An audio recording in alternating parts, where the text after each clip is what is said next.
میرا نگرانی شورا کی بارگاہ میں ایک سوال ہے کہ سنا ہے کہ بیٹی باپ سے زیادہ محبت کرتی ہے اور باپ بیٹی سے زیادہ محبت کرتا ہے، پر یہ کیسی بیٹی ہے جو باپ کو دھوکہ دیتی ہے کسی غیر محرم سے بات کر کر، غیر محرم سے چھپ چھپ کر ملاقات کر کر، بائیکوں پہ گھوم کر اپنے ہی باپ کو دھوکہ دیتی ہے؟ دیکھیں، اس میں کوئی شک کی گنجائش نہیں ہے کہ بیٹیاں اپنے ابو سے بے حد محبت کرتی ہیں، اور اصل میں بیٹے دن بھر باہر ہوتے ہیں ماں سے دور. جب گھر آتے ہیں نا تو ماں گھنٹوں کے بعد ملی ہوتی ہے تو وہ ماں کی طرف رغبت زیادہ ہوتی ہے. باپ گھر سے باہر ہوتا ہے بیٹیوں سے دور، جب باپ گھر آتا ہے تو بیٹیوں کی ہوتی ہے، اور بائی نیچر بھی بیٹیاں مائل ہوتی ہیں ابو کی طرف اور ابو بیٹیوں کی طرف مائل ہوتے ہیں. یہ ایک نیچر ہے اس کا. اس کو میرا مشورہ ہے کہ اس سے نہ ملائیں.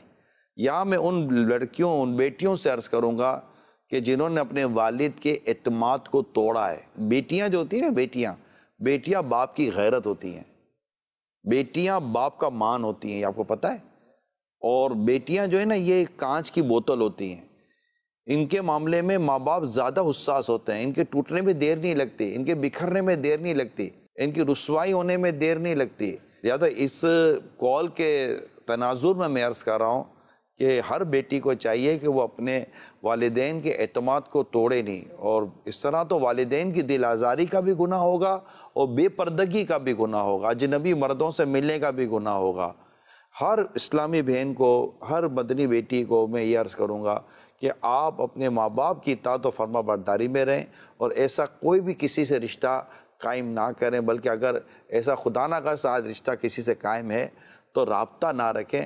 آپ کو پتہ نہیں ہوتا، اصل میں والدین کے تجربات بہت ہوتے ہیں. بچوں، ان کو بہت تجربات ہوتے ہیں، انہوں نے دنیا دیکھی ہوئی ہوتی ہے. آپ کو بھی والدین کی شاید بات اتنی سمجھ میں نہیں آئے گی، مگر جب خدا نہ خواستہ کوئی دھوکہ ہو گیا، کوئی آپ کے ساتھ چیٹ ہو گئی، اللہ نہ کرے کوئی آپ کی الٹی سیدھی تصویریں کسی کے پاس چلی گئیں، یا آپ کے ساتھ نہ ہونے والا معاملہ ہو گیا، تو پھر آپ سوچئے کہ آپ کہاں کھڑی ہیں.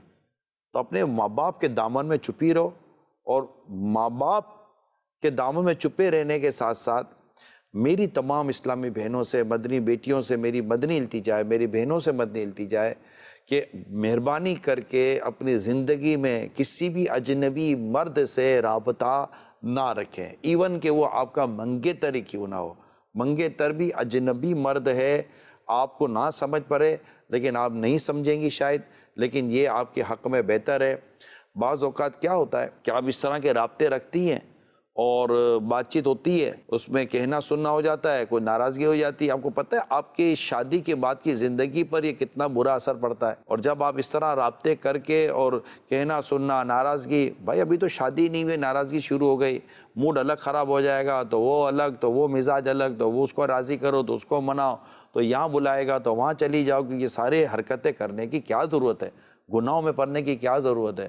اور پھر اللہ نہ کرے ناراضگی کے ساتھ ہی اگر آپ کی رخصتی ہو جاتی ہے تو آپ بتاؤ شادی کے بعد آپ کی زندگی کیا، کہ وہ شور تو ویسے اس کا، وہ جو تھوڑی دیر پہلے جو آپ کا منگیتر تھا اس کا تو ویسے ہی موڈ خراب ہے، آپ کا ویسے ہی دماغ گھما ہوا ہے. اللہ کرے میری یہ باتیں سمجھ میں آ جائیں. یہ جو منگنے والیاں بچی اور بچیاں ہیں نا، یہ میری بات سمجھ رہی ہوں گی، تو ابو کی اور امی کا مان رکھو، ایسا نہیں کرو.